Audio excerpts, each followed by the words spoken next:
আপনি কি কখনো ভেবেছেন একই দেশে জন্ম নিয়েও কেউ কেন বিলাসবহুল গাড়িতে চড়ে আর কেউ কেন প্রতিদিন টাকার জন্য যুদ্ধ করে?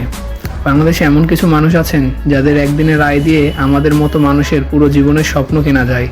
কিন্তু প্রশ্ন হলো, তারা কি জন্ম থেকেই ধনী ছিলেন, নাকি তারাও একদিন আমাদের মতোই শূন্য থেকে শুরু করেছিলেন?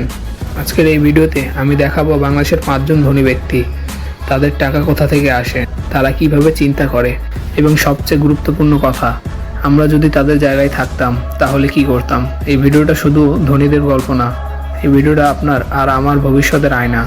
ভিডিওটা শেষ পর্যন্ত দেখবেন, কারণ শেষের মানুষটার গল্প আপনাকে ভাবতে অবাক করবে। আমি কেন পারবো না। এই ভিডিওর 1 নম্বরে আছেন সালমান এফ রহমান।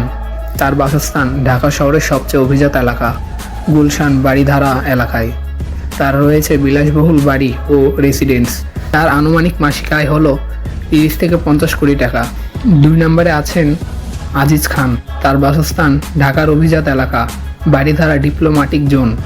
বাড়ির বৈশিষ্ট্য: দূতাবাস লেভেলের নিরাপত্তা, শান্ত পরিবেশ, অনেক বিলাসবহুল ভিলা। তিনি বিশ্বাস করেন শান্ত পরিবেশই বড় সিদ্ধান্ত নেওয়ার জায়গা।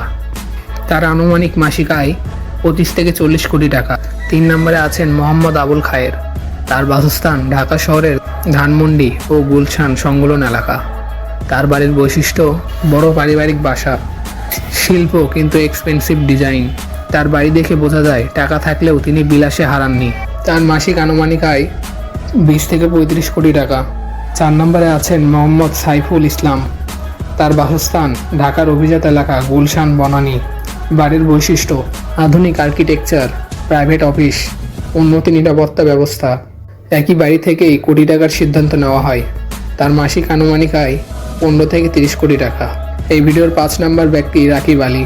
তার বাসস্থান লন্ডন এবং সিলেট অঞ্চলে পারিবারিক বাড়ি, বাংলাদেশের বড় পারিবারিক ভবন, আন্তর্জাতিক স্টাইলের ডিজাইন।